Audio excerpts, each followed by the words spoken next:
Hello, everybody, and welcome to this belated episode of What's Happening with me, Leonard Skully.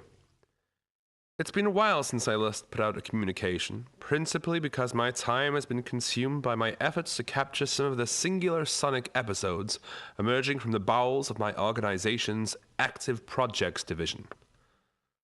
I wait with bated breath to record the public's response to these experiments.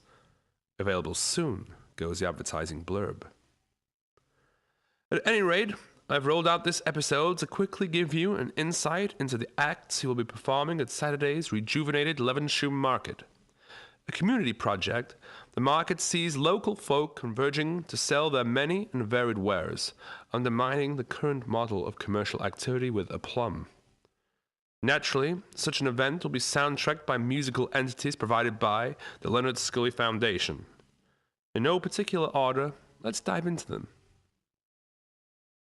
Eleanor is an elusive individual, more than happy to cloak her great talent beneath a layer of misdirection and humility.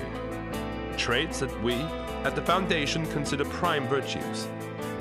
I was not to be dissuaded, however, since, during my communiques of Helea, I was exposed to her prodigious sonic ability, not least her talent in producing alpha waves at hitherto unrecorded levels. Her music demands your ear, not least because it betrays a formidable classical talent. Her voice is best described as mesmerizingly powerful. Do not fail to tune in to what she has to offer. This is music we define as adventure and experience. In fact, why don't we have a brief listen? The Young Fraus operate under a strict code: never compromise. With this kind of pop-tune smithism, you can't blame them. I've mentioned them a few times before. This latest performance will see them perform songs from their soon-to-be-released new album, tentatively titled Croc, after a Northern Quarter locus which has given them the opportunity to perform and grow on many an occasion. Inarguably, the songwriters in this team operate at an extremely high level, capable of both staggering degrees of emotional complexity and good old-fashioned rock and roll. The interplay between the frontman demands your utmost attention. Hot on the heels of working with internationally acclaimed Beth Orton, songwriter Elizabeth Vince is riding a high right now. We at the Leonard Skully Foundation are not concerned with those already heard. Instead, we devote ourselves to the sounds of individuals like Elizabeth Vince, who wields sonics as alchemy.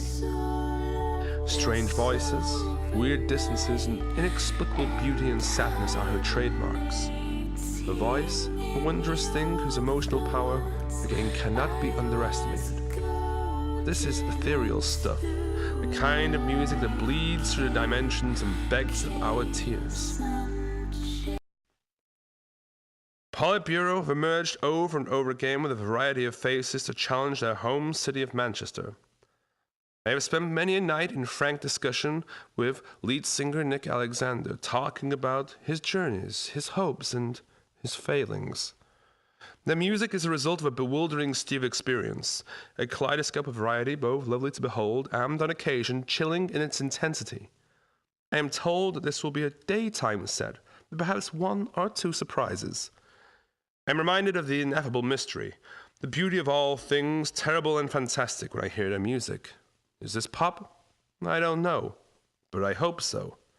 Again, I urge you to listen, especially if you're of a hopeless disposition. You just never know what it takes. Anyway, that about wraps up this special episode of What's Happening. Wherever you are, it's down to you to discover the strange and the hyper-strange. It can often be right next door, in the next street, even in the next bedroom. Get yourselves down to Levenshulme Market and perhaps we'll be able to discuss these matters of quantum urgency personally. I'm Leonard Skully. Good night.